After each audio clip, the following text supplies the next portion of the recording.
जोगी अंतिम यात्रा पर निकल पड़े हैं।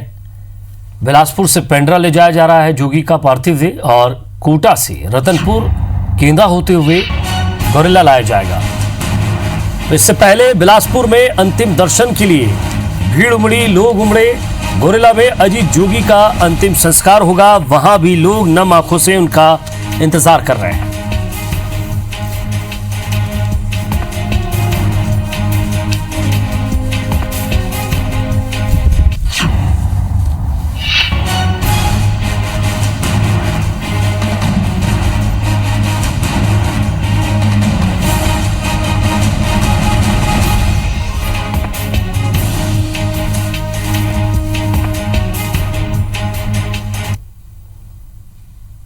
जोगी, अजीत जोगी, इसमें जरा सा भी शक नहीं कि जो भी भारतीय राजनीति में, खासकर मध्य भारत की राजनीति में जरा सी भी दिलचस्पी रखता हो वो अजीत जोगी को ना जानता हो। छत्तीसगढ़ के पहले मुख्यमंत्री, एक लोकप्रिय राजनेता, एक कुशल प्रशासक, एक जिंदा दिल इंसान, खालिस देसी छवि, हाजिर जवाब, इन शॉर्ट अपने आप में तजुर्बे का एक अध्याय, एक युग जो अपने आप में बहुत कुछ समेटे हुए है, जिसके जीवन के हर हिस्से से बहुत कुछ सीखा जा सकता है।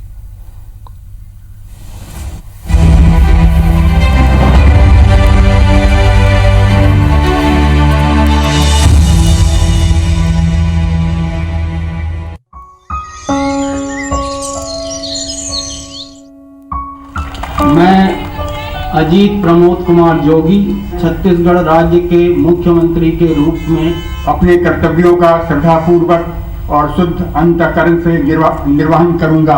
अपने कर्तव्यों का श्रद्धापूर्वक और शुद्ध अंतःकरण से निर्वहन करूंगा।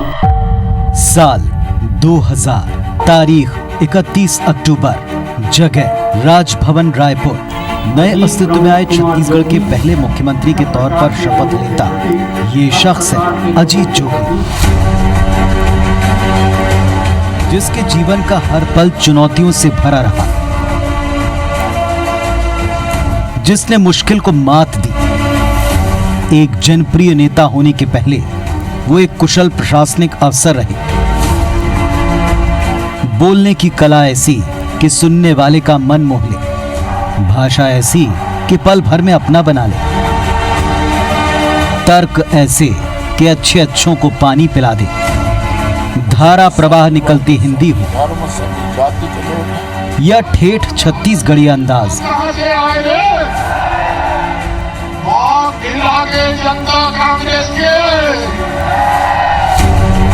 या फिर फ्लुएंट इंग्लिश। ये कहना गलत ना होगा कि उनके जैसी शैली, उनके जैसा अंदाज बयां प्रदेश क्या देश में किसी राजनेता का नहीं रहा। जोगी ने अपनी कामयाबी के साथ साथ नाकामयाबियों को भी धैर्य से जिया।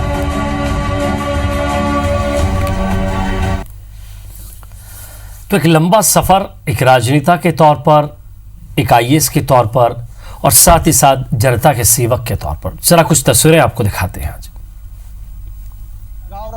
ये तस्वीरें देखिए जरा, रायपुर, बिलासपुर, मरवाही और जोगीसार। रायपुर में अंतिम दर्शन के लिए सागौन बंगले में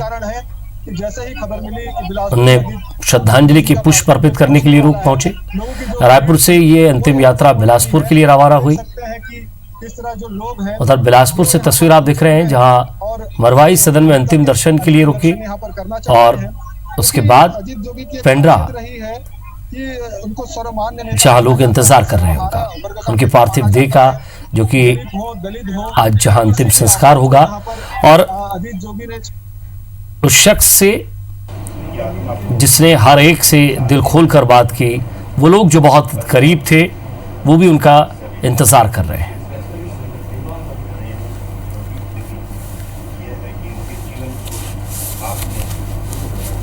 सेवा में समर्पित किया जैसे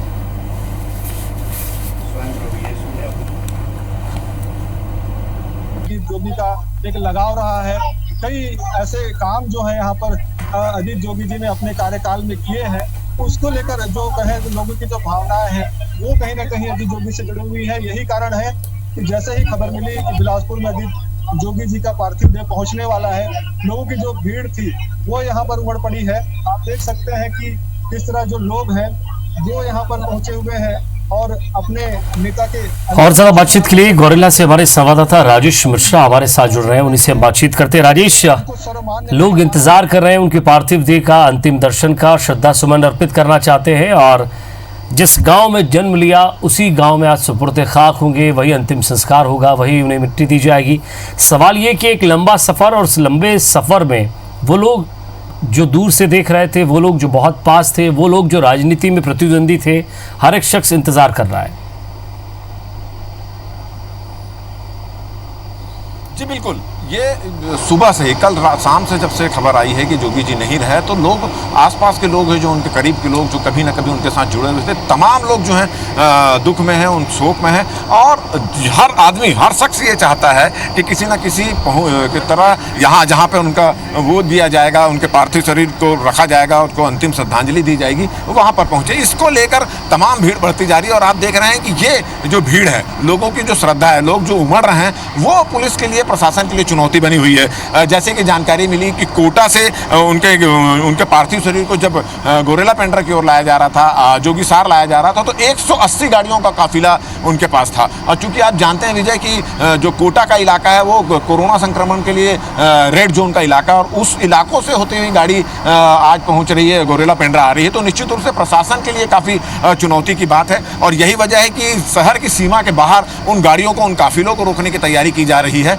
और सीमित गाड़ियां जो हैं उनको अंदर लाने की तैयारी की जा रही है। और इसको लेकर अभी जो कलेक्टर हैं और आईजी दीपांशु काबरा, उनकी यहाँ पर मीटिंग हुई है, परिवार वालों के साथ मीटिंग हुई है और कोशिश की जा रही है कि गोरेला जहाँ हम खड़े हैं, जहाँ पर जोगी बंगला ये कहलाता है, जहाँ पर जोगी का बचपन गुजरा है, यहीं पर पढ़ाई लिखाई किए थे, बहुत सारी यादें जुड़ी हुई है, उसके ठीक सामने आप ये जो एक टेबल रखा गया है, यहाँ पर जोगी जी का पार्थिव शरीर यहाँ पर रखा जाएगा और लोग सोशल डिस्टेंसिंग का इस्तेमाल करते हुए जो बैरिकेड्स लगाए गए हैं वो यहाँ पर आएंगे। जो लोग हैं, काम सामान्य लोग हैं, वो यहाँ पर आएंगे, उनकी फोटो तस्वीर आप देख रहे होंगे, जीवंत तस्वीर उनकी यहाँ पे रखी हुई है, वहाँ पर पुष्पांजलि अर्पित करेंगे और फिर सोशल डिस्टेंसिंग का इस्तेमाल करते हुए बाहर निकल जाएंगे। इस तरह की व्यवस्था की गई है। मगर जिस तरह से भीड़, जैसे जैसे ये जानकारी मिल रही है कि उनका काफिला जो है गोरेला पेंड्रा की ओर बढ़ रहा है, वैसे वैसे इस जगह पर भीड़ भी बढ़ती जा रही है। पहले कम लोग थे, अब धीरे धीरे बढ़ते जा रहे हैं। आप तस्वीर में भी देख रहे होंगे कि तमाम लोग जो है यहाँ पर खड़े हुए हैं। पुलिस प्रशासन, जिला प्रशासन के लोग बार बार उनसे अनुरोध कर रहे हैं कि सोशल डिस्टेंसिंग का इस्तेमाल करें, कोरोना संक्रमण फैला हुआ उसका ध्यान रखें।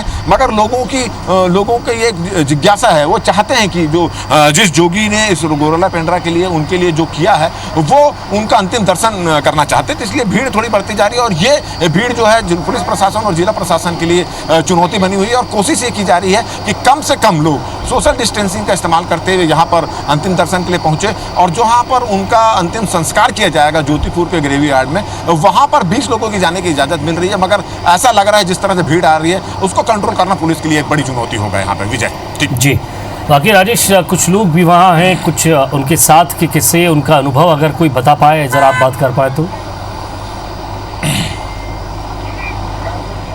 हाँ जी बिल्कुल, बहुत सारे लोग हैं, बहुत सारी बातें उनके साथ यहाँ पर करना चाहते हैं। हमारे साथ लोग यहाँ पर मौजूद हैं। आप जोगी जी के काफ़ी देर से यहाँ पर खड़े हुए, क्या यादें जोगी जी किससे आपसे उनसे जुड़ी हुई? जोगी जी की मेरी उस समय से याद है जब वो पहली बार राज्यसभा सदस्य बने के 86 में यहाँ आए थे, सितंबर 86 में। उनके पहले जो कदम पड़े वो विकास की शुरुआत थी यहाँ की। इस क्षेत्र के जो शोषित दलित आदिवासी जनता थी, उनकी आवाज़ बन के वो यहाँ आए और गोरेला पेंड्रा मरवाही की पहचान दिए। उन्होंने आज गोरेला पेंड्रा मरवाही को जानते हैं जोगी जी की वजह से। यहाँ के आदिवासी अंचल क्षेत्र नर्मदा खंड जोगी जी के संकल्प से जो भी यहाँ विकास दिखा है।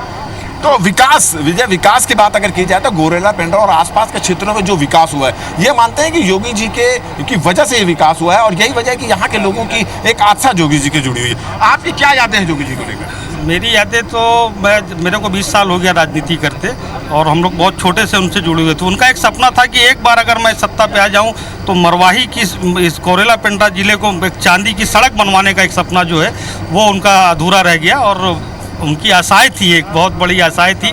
और वो कभी भी यहाँ के लोगों को ये नहीं समझे कि वो किस तबके का है, गरीब है, किसान है, पैसे वाला है, मजदूर है, सबको उन्होंने एक बराबर लिया, सबको एक बराबर लेके चले। तो आप ऐसा समझ गए होंगे वो चाहते थे कि चांदी की सड़क, मतलब ऐसी सड़कें हो, ऐसा विकास हो कि एक मिसाल बन जाए। इस तरह की इच्छा के साथ वो काम कर रहे थे और निश्चित रूप से गौरोला, पेंड्रा, मारवाही और उनके जो इलाका, जो आसपास का इलाका है, इसमें जो बदली तस्वीर नजर आ रही है, यहाँ के लोग भी इस बात को मानते हैं कि वो कहीं ना कहीं जोगी की देन है। आप युवा है यहाँ पर, युवाओं के लिए आखिर जोगी जी ने से जो युवा उम्मीद करके रखा था, उस उम्मीद में जोगी जी कितना खरे उतरे और क्या लगता है यहाँ पे युवाओं का को आगे बढ़ाने के लिए उनका किस तरह से योगदान रहा? ये तो बता सकते हैं जब से जोगी जी एक तरीके से हमारे लिए आइडल थे और उन्होंने जहाँ तक अपने इस क्षेत्र के लिए, युवाओं के लिए हमेशा अपने सारे लोगों को लेके चला है उन्होंने। और कभी भी ये नहीं लगा कि उनको देख के लगता ही था कि ये इंस्पिरेशनल है। आज तक जितना भी उनका देख लीजिए, जब से उनका एक्सीडेंट हुआ है उसके बाद आज तक इतनी सभाएं, इतनी सारी चीज़ें, तो आज तक युवाओं को वही प्रेरित करती थी। और आज जन तालाब जैसे उमड़ने वाला है और एक क्षति है हमारे लिए कि हमारे बीच एक हमारे सबसे गद्दावर नेता और हमारी जिस क्षेत्र से हमारी पहचान थी, माटी पुत्र, वो हमारे बीच नहीं रहे हैं। और आज बहुत ज़्यादा शोक व्यक्त मैं बोल नहीं पा रहा हूँ क्योंकि हम लोगों के लिए एक बहुत ज़्यादा भावुक क्षण है। चलिए आपकी भी कुछ यादें होंगी जोगी जी को लेकर। जोगी जी इस क्षेत्र की शान थे और मैंने तो देखा कि जब भी वो मतलब जैसे भी परिस्थिति हो वो मुस्कुराते ही रहते थे हमेशा, जिंदा दिल इंसान। और कोई व्यक्ति एक लक्ष्य को प्राप्त करने के लिए अपना पूरा जीवन लगा देता है, लेकिन इन्होंने एक ही जीवन में इतने सारे उपलब्धियों को प्राप्त किया। ये सभी युवाओं के लिए प्रेरणा। आप भी कुछ कहना चाहते हैं? हाँ, मैं ये कहना चाहता हूँ साहब कि शायद जब माननीय मुख्यमंत्री जी थे ये जोगी जी, तब उन्होंने पहला औद्योगिक क्षेत्र यहाँ बनाया अंजनी में, रानी दुर्गावती औद्योगिक क्षेत्र के नाम पे। और यहाँ पर कम से कम आज की डेट में 10 यूनिट चल रही हैं और आज कई लोगों को रोजगार मिल रहा है। और उन्होंने इस क्षेत्र के विकास के लिए बहुत कुछ किया और एक बड़ी यूनिट लाने का वो सपना भी देख रहे थे कि इसको औद्योगिक रूप से पेंड्रा रोड क्षेत्र को इतना फलीभूत किया जाए कि यहाँ के युवा बाहर जाके रोजगार की तलाश ना कर सको। उसको तो आपने सुना विजय, आप सुन रहे हैं कि जितने लोगों से हम बातचीत कर रहे हैं, हर की कुछ ना कुछ यादें पूर्व मुख्यमंत्री अजीत जोगी से जुड़ी हुई है। कोई उनके संघर्ष की बात करता है, तो कोई उनके अपनेपन की बात करता है, तो कोई उनके दलगत राजनीति से ऊपर। राजेश, आप और भी लोगों से बात कीजिएगा, और भी लोगों से उनके साथ का जो एक अनुभव है, वो एक्सपीरियंस अपने साथ शेयर करेंगे। लेकिन एक महत्वपूर्ण सवाल है कि कितना और समय लगेगा यहां आने में उनके पार्थिव देह को, और कहां तक पहुंची इस बारे में कोई इंफॉर्मेशन? देखिए, हमारे जो संवाददाता हैं गौरेला पेंड्रा के, वो लगातार पल पल इस बात की जानकारी लेते आ रहे हैं। और जो हमको जानकारी मिली है कि वो कोटा से निकल चुके हैं और रतनपुर पहुंच गए हैं। रतनपुर भी उन्होंने क्रॉस कर दिया है और उसके बाद जाएंगे वो जोगी सार जाएंगे। तो अभी उनका क्या लोकेशन है? बहुत सारी गाड़ियां काफिले पे चल रही है, 100-200 से ज़्यादा गाड़ियां हैं और वो आ रहे हैं रेड जोन वाले इलाके से, कोरोना संक्रमण वाले इलाके से। कैसे प्रशासन व्यवस्था कर रहा है और कब तक यहाँ पहुँच जाएंगे? श्री जोगी का काफिला अभी बेलगहना पहुंच चुका है और उनके साथ साथ 180 से अधिक गाड़ियां चल रही हैं। ये प्रशासन के लिए चुनौती का विषय बना हुआ है। अभी प्रशासन को जब इस बात का संज्ञान हुआ है तो जिला का प्रशासन अपने जिले की सीमा में कारियाम के पास उनको रोकने का प्रयास करेगा या ट्रैफिक को डाइवर्ट करने का प्रयास करेगा। क्योंकि अब समय दिन बीतने का है, तो ऐसे में अब श्री जोगी के काफिले के साथ जो गाड़ियों का काफिला चल रहा है उसको कहीं ना कहीं नियंत्रित करने का प्रयास प्रशासन के लिए चुनौती भी बना हुआ है और कोशिश की भी जा रही है। देखिए, ये यहाँ पे जहाँ हम खड़े हैं वहाँ पर एक अंतिम दर्शन के लिए उनको रखा जाएगा। अब प्रार्थना सभा भी यहाँ पर होगी और उसके बाद जो ज्योतिपुर जो है जहाँ पर उनका अंतिम संस्कार किया जाएगा वहाँ पे भी होगा। तो इसके लिए स्पेशल रायपुर से बिशप आए हैं। वो कौन कौन आया है यहाँ पर, किस तरह के कार्यक्रम? इसके लिए छत्तीसगढ़ के बिशप रॉबर्ट अली साहब आए हुए हैं। वो प्रार्थना सभा करेंगे। उसके साथ उनके साथ ही साथ अतुल आरसा जो पास्टर हैं वो प्रार्थना सभा करेंगे। इसके बाद यहाँ पर एक प्रार्थना होगी, दूसरी प्रार्थना उस जगह पे होगी जहाँ पर श्री जोगी का अंतिम संस्कार किया जाएगा। तो रायपुर के बिशप यहाँ पहुँच चुके हैं, जिनके अगुवाई में, नेतृत्व में ये प्रार्थना सभा की जाएगी और अंतिम संस्कार क्या लग रहा है जिस तरह से आप? चलिए राजेश, आप बने रहिए हमारे साथ। जोगी के राजनीतिक जीवन की सबसे बड़ी खासियत रही उनका त्वरित फैसला लेना। वैसे तो कोई सियासी घटनाएं हैं जोगी के बारे में, लेकिन शुरुआत करते हैं एक ऐसे वाकये से जिसके बारे में बहुत कम लोगों को पता होगा।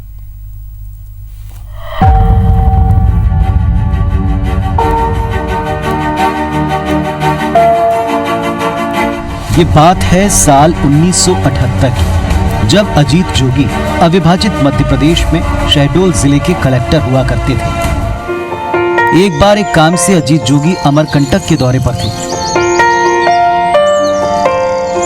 यहाँ पहुंचने पर पता चला कि हिमालय से एक साधु आया है और एक पेड़ के नीचे कठोर तप कर रहा है। कुछ भी हो जाए वो वहां से हट नहीं सकता। अजीत जोगी ने भी ये बात सुनी और उस पर ज्यादा ध्यान न देते हुए आसपास के इलाके में दौरे पर निकल गए। शाम को जब वापस लौट रहे थे तो बारिश शुरू हो गई।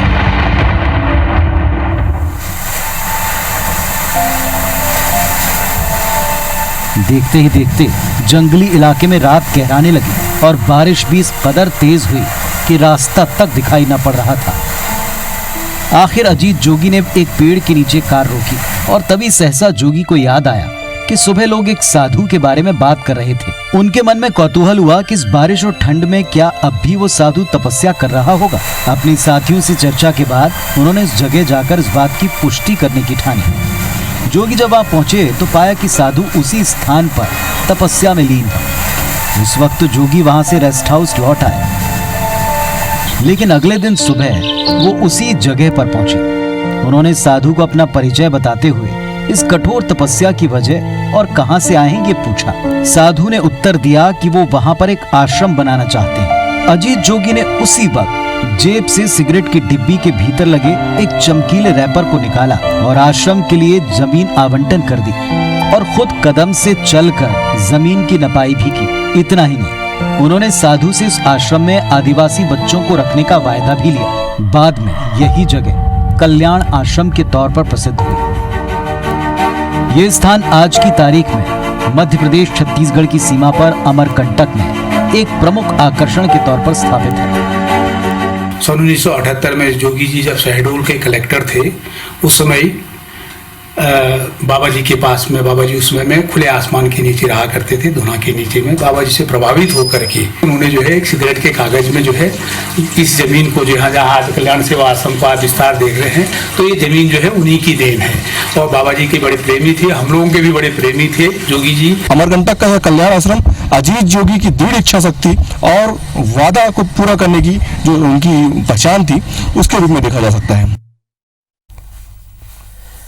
हमारे संवाददाता राजेश मिश्रा भी गौरेला में लगातार हमारे साथ बने हुए हैं। राजेश, आप स्थानीय संवाददाता से भी कुछ बात कर रहे थे, लोगों से भी आप जानने की कोशिश कर रहे थे। Over to you Rajesh. जी बिल्कुल, अगर हम बात करें, जैसे अभी खबर चल रही थी कि इन्होंने कल्याण आश्रम के लिए ज़मीन दी थी, तो वो भी एक इंटरेस्टिंग पहलू है। सरद हमारे साथ यहाँ मौजूद हैं, उनसे बात करेंगे। कल्याण आश्रम को जो ज़मीन दी गई थी उसका भी एक किस्सा है, वो किस तरह का किस्सा है? श्री जोगी जब 1978 में जब शहडोल के कलेक्टर थे, तो उन्होंने अपने एसपी के साथ एक डकैती के सिलसिले में इन्वेस्टिगेशन के लिए अमरकंटक पहुंचे थे। तो उस दिन खूब बारिश हो रही थी। बारिश होने के कारण अजीत जोगी ने जब वहां पहुंचे तो रेस्ट हाउस में उनको पता चला कि एक साधु महात्मा है, वो वहां पर तपस्या कर रहे हैं और कितना भी पानी गिरता है या कुछ भी होता है, कभी वो दिखता नहीं है। जोगी ने इस बात की पुष्टि करने की ठानी और बारिश उसमें भी वहाँ गए। उन्होंने साधु को तपस्या करते जब देखा तो चुपचाप वो वापस तो रेस्ट हाउस आ गए। लेकिन दूसरे दिन सुबह उस साधु के पास फिर पहुँचे और उससे उनकी तपस्या से जो तरीके प्रभावित होकर उससे पूछे कि आखिर तुमको तुम्हारी इच्छा क्या, तुम क्या चाहते हो? तो उन्होंने कहा यदि मुझे एक ज़मीन मिल जाए तो मैं यहाँ पर आश्रम बना दूँगा। चलिए, अब ये बिल्कुल अभी हम लोगों ने भी यही पूरा दिखाया खबर। उस जमीन, उस कल्याण आश्रम जो हुआ, वहाँ पे कितने आदिवासी बच्चे जो अभी हैं वहाँ पर, और क्या जोगी जी का जो सपना था उस जमीन को देने के लिए, वो सपना पूरा होता दिखाई दे रहा है? बिल्कुल, वहाँ पर 12 महीने वहाँ पर भंडारा चलते रहता है। अमरकंटक के आने वाले लोगों के लिए, वहाँ के गरीब लोगों के लिए जहाँ पर भोजन की व्यवस्था है, शिक्षा दीक्षा के लिए उन्होंने अब एक बेहतर, जो इस इलाके के सबसे बड़ी स्कूल के रूप में यहाँ स्थापित किया है। तो कहीं ना कहीं यदि वो आश्रम नहीं होता तो आज वो स्कूल नहीं होती और बच्चों की शिक्षा का स्तर का विकास नहीं होता। तो अजीत जोगी की इच्छा शक्ति और उनकी कथनी और करनी में जो एक समानता का बात है, वो इस बात को परिचायक है। तो आपने सुने कि इस तरह के बहुत सारे किस्से हैं। जब वो मुख्यमंत्री बने, जब वो कलेक्टर थे, और उस दौरान बहुत सारे लोगों के लिए और इस क्षेत्र के विकास के लिए, यहाँ के लोगों के विकास के लिए उन्होंने लगातार काम किया। मैं आपको एक और चीज़ दिखाऊंगा कि आप देख रहे होंगे कि कुछ स्टूडेंट जो हैं हाथों में तख्ती लेकर खड़े हुए हैं और उनके टी शर्ट में लिखा है पुलिस मित्र। तो इस भीड़ को कंट्रोल करने के लिए यहाँ के जो युवक हैं, युवतियाँ हैं, उनको पुलिस मित्र बनाकर पुलिस ने यहाँ की व्यवस्था कर रही है और कोशिश ये कर रही है कि सोशल डिस्टेंसिंग का इस्तेमाल करते हुए जो कोरोना का संक्रमण फैला है वो ना फैले, उसको देखते हुए सोशल डिस्टेंसिंग का पालन करते हुए ये यहाँ पर जो एक अंतिम दर्शन के लिए उनका पार्थिव शरीर रखा जाएगा तो उसकी व्यवस्था यहाँ पर की जाए और उसकी व्यवस्था की जा रही है। मगर जैसे जैसे उनका काफिला आगे बढ़ते जा रहा है और उस काफिले में गाड़ियों की संख्या बढ़ती जा रही है, जैसे पता चला है कि 200 से अधिक गाड़ियां हैं और तमाम लोग बाइक से भी उनके साथ चल रहे हैं, कुछ लोग अपने अपने साधनों से भी आ रहे हैं, तो वो अगर यहाँ पर पहुँच जाए तो थोड़ी व्यवस्था बिगड़ सकती है। उसको ध्यान में रखते हुए जिले के जो सीमा है वहाँ पर बैरिकेड्स लगाकर उनको रोकने की कोशिश की जा रही है और शहर के लोग एक साथ यहाँ पर जो अंतिम संस्कार हो रहा है वहाँ ना पहुँचे और ये यहाँ पर प्रार्थना सभा होने वाली है जहाँ पर अंतिम दर्शन के लिए उनके शव को रखा जाएगा, उनके पार्थिव शरीर को रखा जाएगा, वहाँ पे ज़्यादा भीड़ ना हो इसकी भी व्यवस्था यहाँ पर की जा रही है। एक तरह से चुनौती यहाँ पर बनी हुई है, तो कोशिश ये की जा रही है, लगातार लोगों से अनुरोध भी यहाँ पर किया जा रहा है कि हो सके तो कम से कम लोग यहाँ पर पहुँचे और जो सिस्टम बनाया गया है, जो एक तरीका बनाया गया है कि यहाँ पर किस तरह से आना है, किस तरह से श्रद्धांजलि अर्पित करना है, पुष्पांजलि अर्पित करना है, तो वो देकर निकल जाए। यहाँ पर यह पता चला है कि मुख्यमंत्री भूपेश बघेल भी आने वाले हैं, ताम्रध्वज साहू आने वाले हैं, नेता प्रतिपक्ष धर्मलाल कौशिक आने वाले, विधानसभा अध्यक्ष चरणदास महंत की भी यहाँ पे आने की संभावना है। तो बस अब इंतजार यहाँ के लोगों को ये हो रहा है कि कब अजीत जोगी यहाँ पर पहुंचे और अपनी आस्था और अपने प्रति जो उनके प्रति जो सम्मान था वो प्रकट करने का उनको मौका मिले, तो इसकी यहाँ पर फिलहाल तैयारी यहाँ पर की जा रही है। जी वाकई राजेश, व्यवस्था भी पुख्ता करनी होगी क्योंकि एक तरफ महामारी का भी डर है, दूसरी तरफ लोगों की भावनाओं का भी ध्यान में रखना है। और राजेश, जो साथ में आपके लोग थे जिनसे आप बात कर रहे हैं, स्थानीय लोग जो हैं वहाँ, जो स्थानीय लोग हैं वो क्या सोचते हैं उनके बारे में, क्योंकि एक लंबा वक्त उनके साथ गुजारा, उनके क्षेत्र को विकसित भी किया, कुछ स्थानीय लोगों तो ज़रा बात कीजिएगा।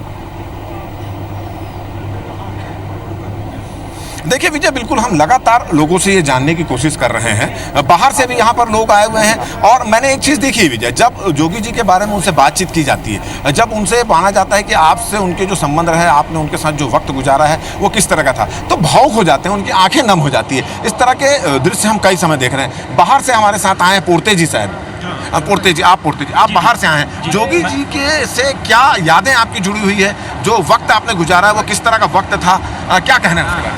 जोगी जी हमारे पिताजी थे और ख़ास करके मैं आदिवासी समाज से हूँ, हमारे आदिवासी समाज के लिए तो गॉडफादर ही थे। जितना हमारे पिताजी प्यार करते उससे ज़्यादा भी जोगी जी प्यार करते थे और आज हम क्या दुख बताएं, उनके बगैर ऐसा लग रहा है जैसे कि कुछ है ही नहीं संसार में। हमारा बहुत बड़े हमारा नेता चला गया यहाँ से। आप क्या कहेंगे? निश्चित रूप से आपकी भी आंखें नम हो चुकी, आप भी भावुक हो चुके हैं, क्या इस वक्त में कहना चाहेंगे? आदरणीय जोगी जी हमारे छत्तीसगढ़ के मसीहा थे और हमारे आदरणीय थे, हम उसके बहुत ही एक सम्मानीय आदमी हमारे यहाँ से चला गया जो अपूर्ण क्षति है हमारे छत्तीसगढ़ के लिए। आप कुछ कहना चाहेंगे? कुछ यादें हैं जोगी जी को लेकर? जी जोगी जी के ऐसे मैं निशब्द हूँ, मैं बोल नहीं पा रहा हूँ, मैं इतना दुख व्यक्त करूँ।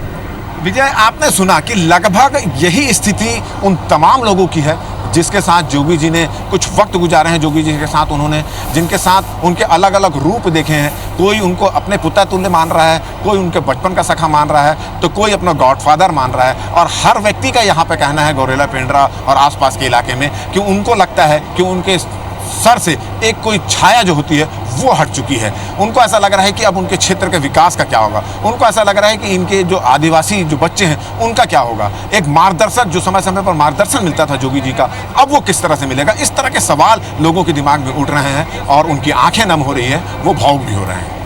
जी राजेश, स्थानीय संवाददाता भी वहाँ होंगे, ज़रा उनसे भी बात कीजिएगा कि लोग क्या आशा रखते थे उनके, जब वो यहाँ आते थे किस तरह से मुलाकात होती थी, और अब जब वो नहीं है तो क्या वो, हालांकि वो कमी तो कभी पूरी नहीं हो सकती, लेकिन उस कमी को क्या कैसे देखते हैं आगे कि वो किस रूप में, किस जगह पर, उनकी याद में क्या करना चाहते हैं लोग जो उनके समर्थक हैं, उनके कार्यकर्ता हैं या जो उनको मानने वाले हैं?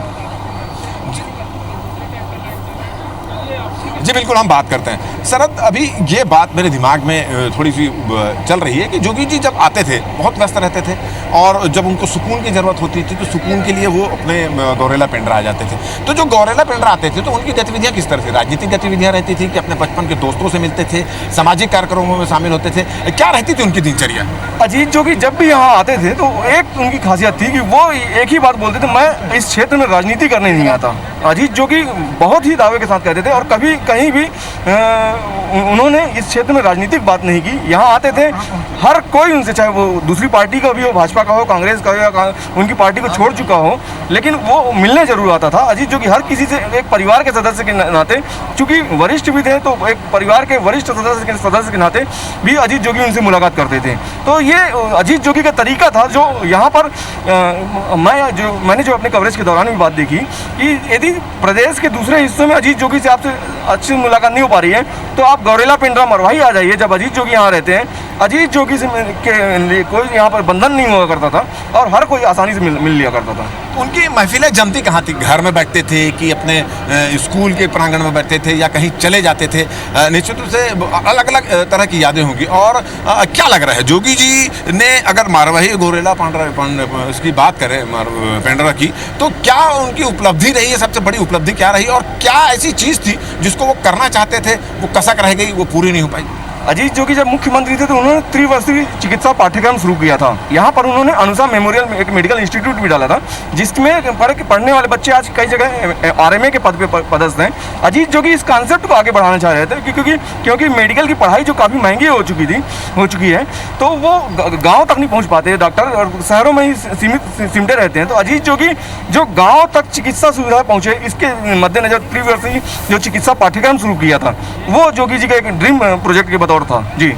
तो आपने सुना कि ये सभी यादें लोगों की यहाँ पर जुड़ी हुई थी। और जब कल विजय हम तमाम लोगों से जोगी जी के बारे में, जो उन लोगों के साथ वक्त गुजारा है, चाहे राजनीतिक वक्त हो, चाहे दोस्ती का हो, चाहे सामाजिक वाला, सब लोगों से जब हम बात कर रहे थे तो सबका एक बयान ये सामने आया कि छत्तीसगढ़ की राजनीति में अब एक शून्यता सी हो गई अजीत जोगी जी के जाने पर। एक अपने आप की खुद की क्षति वो महसूस यहाँ पर कर रहे हैं। हमारी और कुछ नेताओं से बातचीत हुई तो उनका ये भी कहना था कि जोगी जी एक ऐसे विलक्षण प्रतिभा के धनी थे जिन्होंने मान्य पढ़ाई की, हर तरह की मान्य पढ़ाई की थी। केवल एक डॉक्टरी की पढ़ाई वो नहीं कर पाए थे, मगर उनकी पत्नी डॉक्टर थी, तो उनका एक पूरा परिवार का अगर मान लिया जाए तो पूरी सभी विधा में वो निपुण थे। और सबसे अच्छी बात ये थी कि अपनापन अपने क्षेत्र के लोगों में, छत्तीसगढ़ के क्षेत्र के लोगों में, और जो उनके जो खासकर जो इलाके के जो क्षेत्र के, उनके प्रति उनका जो प्रेम था वो जग जाहिर था। जब उनके क्षेत्र के लोग कोई आता था किसी समस्या को लेकर, किसी मांगों को लेकर, तो पर्सनली उसको ध्यान देकर उसको कवर करते। तो एक और चीज़ जो मैंने खुद यहाँ पर महसूस की कि जब आदमी एक स्थिति आती है कि मानसिक रूप से परेशान हो जाता है, धैर्य खो देता है और फ्रस्ट्रेशन की स्थिति में आ जाता है, तो अजीत जोगी के पास अगर वो किसी बात को लेकर जाता था तो वह उनमें एक ऊर्जा भर के उसको वापस करते थे। तो इस तरह की सभी चीज़ें अभी तक सामने में आ रही। अभी उनके एक मित्र जो है यहाँ पर पहुँचे हैं, लाठी टेकते हुए यहाँ पहुँचे हैं। गर्मी है, थोड़ी अव्यवस्था है, कोरोना का संक्रमण है, मगर फिर भी एक मित्र जो है, मित्र की याद जो है उनको यहाँ तक खींच के ले आई है। आप यहाँ पर आए हैं, क्या यादें हैं जोगी जी क्या?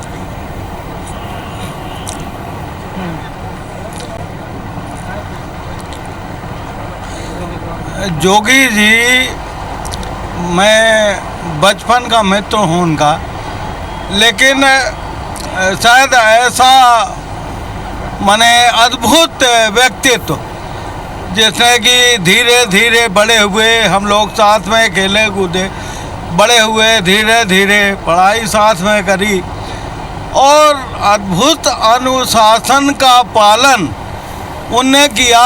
कभी उनके ऊपर बचपन से लेके उन्हें डांट नहीं खाई, कभी कोई उंगली उठाने वाला नहीं रहा उनके ऊपर, और हमेशा प्रसन्न चित्त।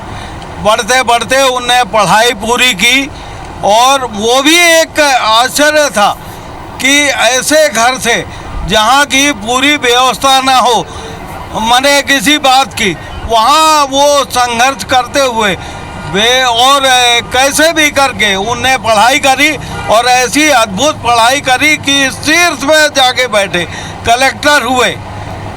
और कलेक्टर होने के बाद मैं उनसे कई बार मिला, जहाँ वो कलेक्टर थे, इंदौर कलेक्टर थे, रायपुर, शहडोल, जहाँ जहाँ वो थे मैं गया।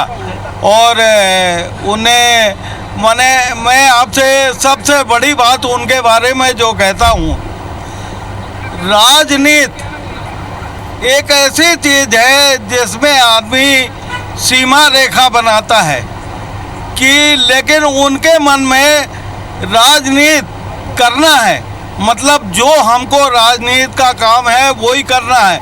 किसी के प्रति उनकी दुर्भावना नहीं, तो आपने सुना कि एक मित्र जो है, मित्र की जो बात होती है वो मित्र की बात आपने सुनी और इनका कहना थोड़ा सा व्याकुल भी दिखे, उनके शब्द जो हैं वो निकल नहीं पा रहे थे, मगर फिर भी उनकी दिल की भावनाएं आपने सुनी और उनका कहना है कि राजनीति में एक नई लाइन उन्होंने शुरू की थी और एक अच्छी बात उन्होंने कहा कि बचपन से लेकर वो कॉलेज तक उनके साथ पढ़े हैं, कभी पढ़ाई को लेकर उनको डांट सुनना नहीं पड़ा। ये एक अच्छी चीज़ उनके बचपन के मित्र ने हमको सुनाई।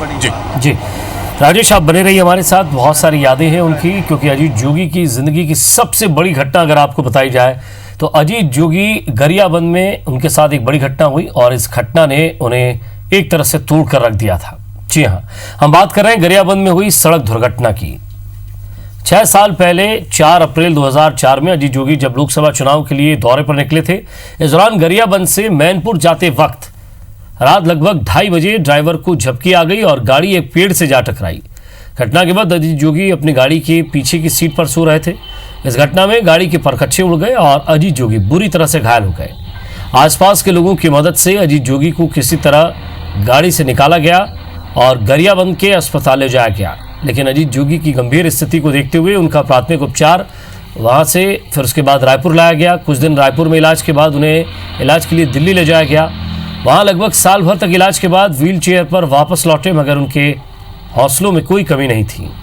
अब जोगी जी हमारे बीच नहीं रहे, लेकिन उन्होंने छत्तीसगढ़ के लिए जो किया उसे आज भी यहाँ के लोग याद करते हैं।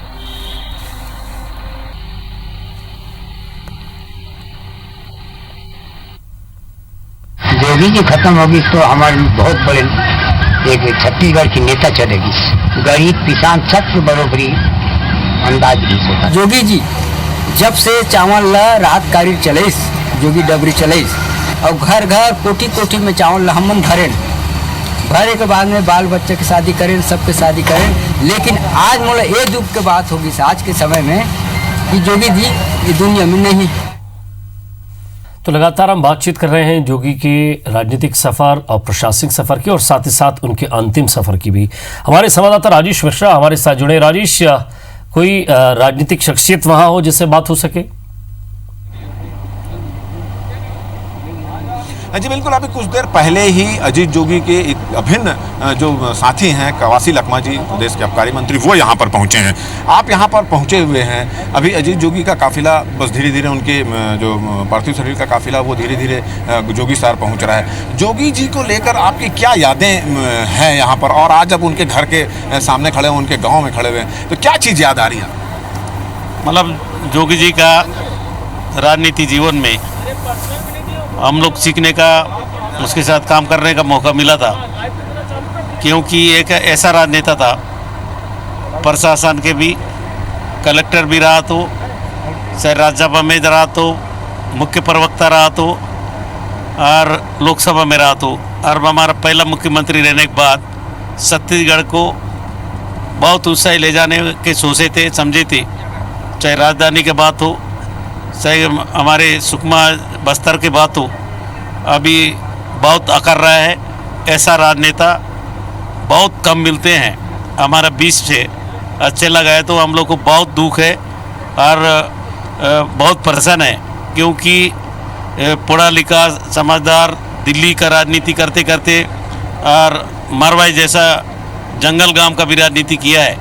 बस्तर अंचल में भी उसका बहुत प्रभाव था। एक गरीब लोगों का मस्या था और गरीब लोगों को सोचने वाला, लड़ने वाला व्यक्ति था।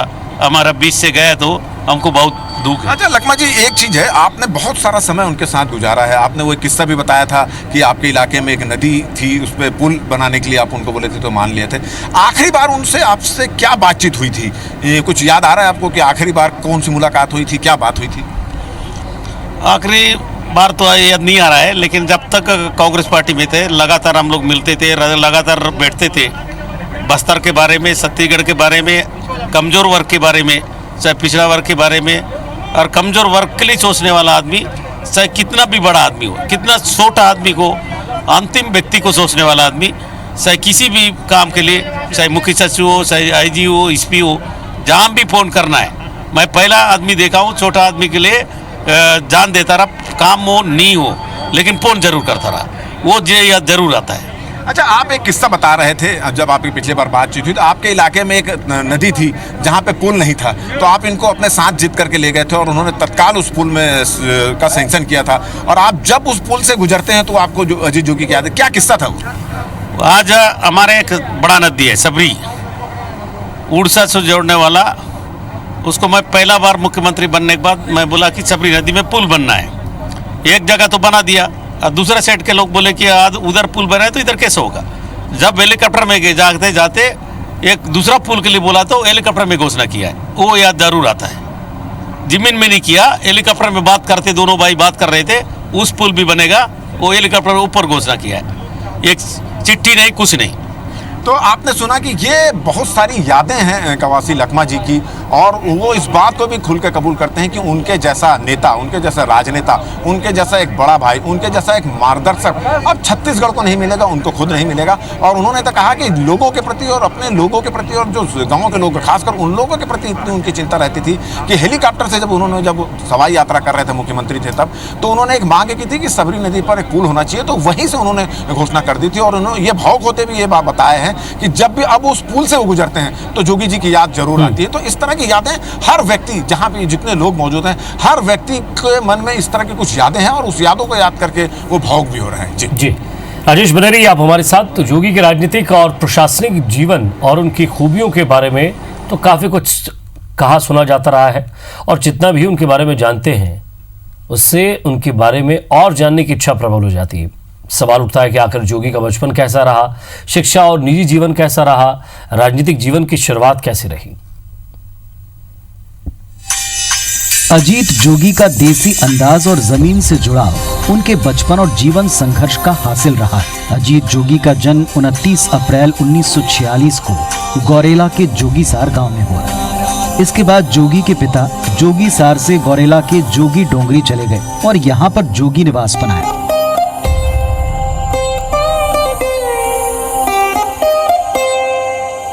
अजीत जोगी की स्कूलिंग मिडिल क्लास तक गौरेला के मिशन हायर सेकेंडरी स्कूल में और इसके बाद मैट्रिक तक की पढ़ाई पेंड्रा के मल्टीपर्पज स्कूल में हुई। जोगी पढ़ाई में शुरू से ही आगे थे। उनकी प्रतिभा को देखते हुए तत्कालीन विधान पुरुष मथुरा प्रसाद दुबे ने अजीत जोगी को MST कॉलेज भोपाल में दाखिल करा दिया, जबकि जोगी और उनका परिवार उन्हें जबलपुर में पढ़ाना चाहते थे, क्योंकि पेंड्रा से जबलपुर आना जाना आसान था। लेकिन आसान राह तो जोगी ने कभी चुनी ही नहीं। छात्र जीवन में अजीत जोगी गौरेला से पेंड्रा रोजाना 8 किलोमीटर पैदल चलकर पढ़ने जाते थे। मेहनत की पराकाष्ठा ऐसी कि वो पढ़ाई समेत सभी क्षेत्रों में अव्वल रहे। नेतृत्व क्षमता का गुण भी जोगी ने छात्र जीवन में ही दिखा दिया था। कैंपस प्रोजेक्ट वर्क के तहत अजीत जोगी ने श्रमदान कर स्विमिंग पूल का निर्माण कराया। 1968 में उन्हें स्वर्ण पदक के साथ Maulana Azad college of technology Bhopal से मैकेनिकल इंजीनियरिंग की डिग्री पूरी की। कॉलेज के दिनों में जोगी अपने विभाग में छात्र संघ अध्यक्ष भी चुने गए। शुरू से ही पढ़ने में जोगी जी बहुत इंटेलिजेंट थे और ज़्यादा परेशानी इसलिए नहीं गई क्योंकि MS multipurpose high school Pendra जो है, यहाँ के स्टूडेंट्स का वैसे भी काफ़ी नाम रहता था। कई इससे पहले डॉक्टर फूलचंद वगैरह कई लोग जा चुके थे भोपाल पढ़ने के लिए, तो इनके एडमिशन में कोई परेशानी नहीं आई और ये शुरू से ही MSCT में भी अपनी क्लास में शुरू से ही टॉप करते रहे। टॉप करने के बाद इन्होंने इलेक्ट्रिकल से BE किया।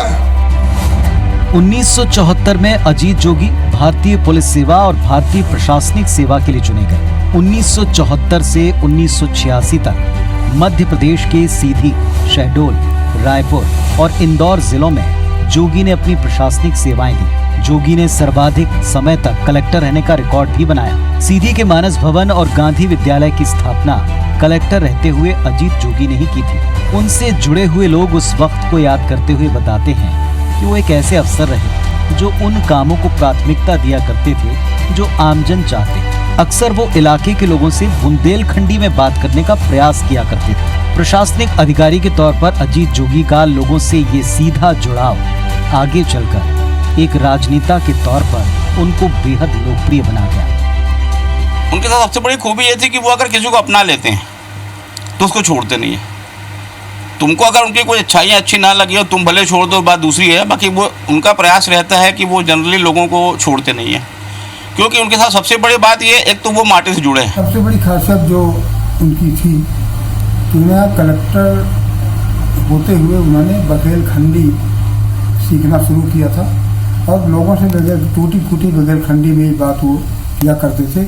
इसीलिए इतना जल्दी आज तक जितने भी कलेक्टर महोदय आए हैं तो उनमें से जितना जल्दी उनकी पॉपुलैरिटी हुई हमारे सीधी जिले में, जनता ने उनको अपना माना, जिस ढंग से आत्मीयता के साथ लोगों ने उनको सम्मान दिया, उन्होंने भी यहाँ की जनता को सम्मान दिया।